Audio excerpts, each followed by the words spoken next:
Alors Benjamin, on va pas le cacher aux téléspectateurs, on se connaît. Oui, Vous effectivement. nous venez de Paris. De Paris, exactement. D'ailleurs, l'autre jour, j'étais confortablement installé dans mon petit appartement parisien quand je reçois un appel de Maxime Aubert, ici présent, me disant « Écoute, Benjamin, il faut que je te dise quelque chose, je compte m'installer au Mans. » Bon, 10 minutes plus tard, je reprends connaissance. Le Mans. Oui, bon, évidemment, je sais où c'est, mais bon, on pense quand même à redescendre sur Paris de temps en temps.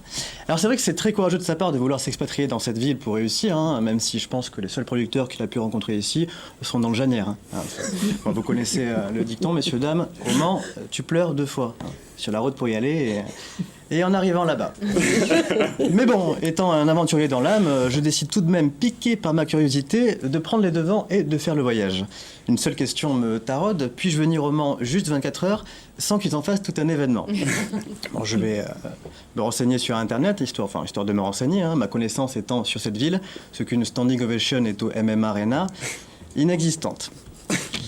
Première information, Le Mans est la 2e ville la plus fleurie de France. Bravo, on comprend pourquoi monsieur le maire a pris la grosse tête. Hein.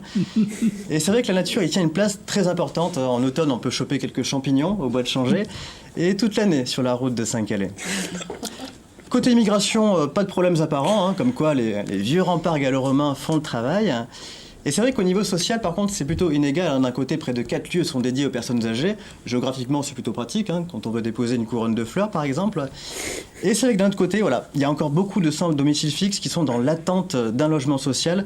Mais bon, l'administration est catégorique, la construction d'une ligne de métro n'est pas envisageable. Bref, je ne me décourage pas. Je prépare ma valise, j'écris la liste de tous les bons plans à faire sur place.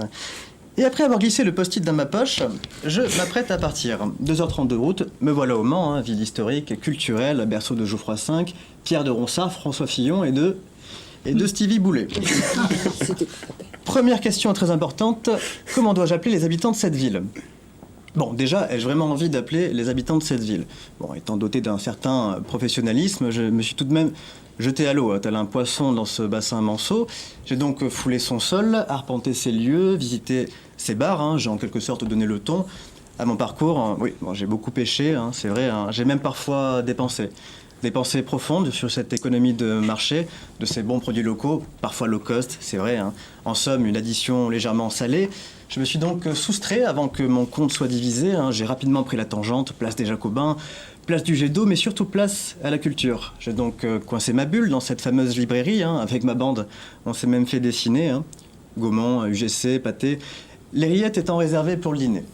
Verdict, après une certaine prise de recul, j'ai effacé quelques-uns de mes préjugés. Au final, c'est un endroit que j'ai en quelque sorte adopté. Mais vous savez, messieurs, dames, il y a même quelque chose d'assez excitant dans cette ville. Hein. Chaude comme la braise en 2003, pénétrée simultanément par l'Huisne et la Sarthe avec ce petit côté cru qui a tant fait mouiller toutes ces longues berges. Ce tunnel sombre et humide, parfois impraticable, hein, nous obligeant à passer par derrière. Hein. Et cette envie dominicale de s'enfoncer profondément dans le gué de Monil.